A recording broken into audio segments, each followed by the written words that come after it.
All right, let's dive into something pretty incredible today. We're going to break down a workout that might just be one of the most powerful tools we have for a longer, healthier life. It's incredibly efficient, it's backed by serious research, and it's called the Norwegian 4x4. Let's get right to it. So let me just kick this off with a question for you. What if I told you that just 16 minutes of really focused effort each session could dramatically change your lifespan? I know it sounds almost too good to be true, right? But stick with me because the science here is just, well, it's unbelievably compelling. And believe me, that is not an exaggeration. We are talking about a potential four-fold, yeah, 4 times difference in all-cause mortality. The clinical research on this is crystal clear. People with the highest levels of cardiorespiratory fitness have a death rate nearly 4 times lower than those at the bottom. Just let that sink in for a second. That is a truly staggering statistic. So you're probably wondering, how on earth is a difference that massive even possible? Well, it all boils down to one of the most powerful predictors of longevity we know of. And the best part, it's something you can actually change.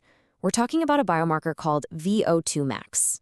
The easiest way to think about VO2 max is like the horsepower of your body's engine. It's the single best measurement we have for your cardiorespiratory fitness. And get this, it's actually a more powerful predictor of how long you'll live than many of the things we normally track, like cholesterol or blood pressure.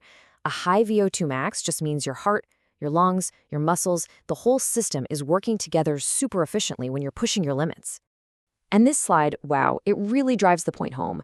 This comes from a huge 2018 study of over 120,000 adults. It found a super clear, direct relationship. The better your fitness, the lower your risk of dying from anything. Just look at the chart. Even going from the low fitness group to just below average nearly cuts the mortality risk in half.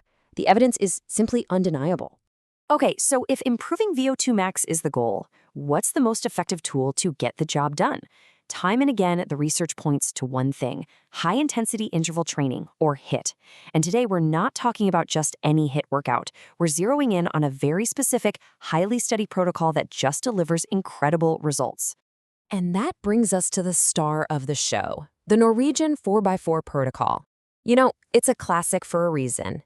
It is perfectly designed to stress your cardiovascular system in exactly the right way to force these powerful adaptations. And, you guessed it, drive that VO2 max sky high. So, you might be asking, where does this fit in with everything else? It's a great question. A really solid, well-rounded fitness plan should have other things, right? You need that steady state zone 2 cardio for endurance. And you definitely need resistance training for your muscle.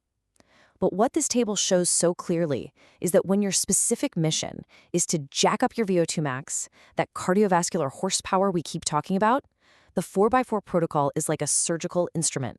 It's the precision tool for that one crucial job. All right, so what does this workout actually look like when you're doing it? Let's get into the blueprint and break it down step by step. It's actually pretty simple in its structure, but trust me, the magic is all in the details. Okay, here is the entire playbook. You start with a solid 10-minute warm-up to get your body ready. Then, the real work begins. A 4-minute, high-intensity interval where you push to 90–95% of your max heart rate. This should feel very difficult. If you can speak in full sentences, you're not going hard enough. After those 4 minutes, you take a 3-minute active recovery. Don't stop completely, just slow down to a walk or an easy spin. Then, you repeat that work/rest cycle 3 more times. That's it. This workout is incredibly potent. But, and this is a big but, to get those profound benefits we've been talking about, you have to do it correctly. So let's cover the common pitfalls that can undermine all that hard work and make sure you get it right. First off, don't skimp on the warm-up. It's essential for preventing injury. Second, and this is the big one, you have to hit that intensity target. If you're not getting into that 90–95% max heart rate zone, you are not triggering the adaptations you're after. Third, keep your recovery active.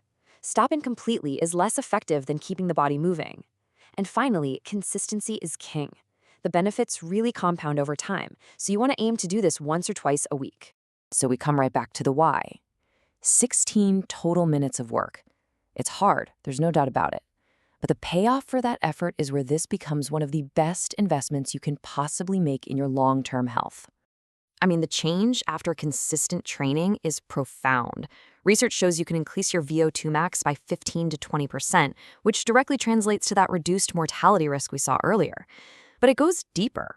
On a cellular level, you're triggering what's called mitochondrial biogenesis. In plain English, you are literally building more and better energy factories inside your cells. This isn't just about feeling fitter, it's about fundamentally upgrading your body's engine. I absolutely love this quote from Dr. Peterattia. It reframes the entire purpose of this type of training. You're not just exercising for today. You are actively training to be a vibrant, capable, and physically independent 100-year-old.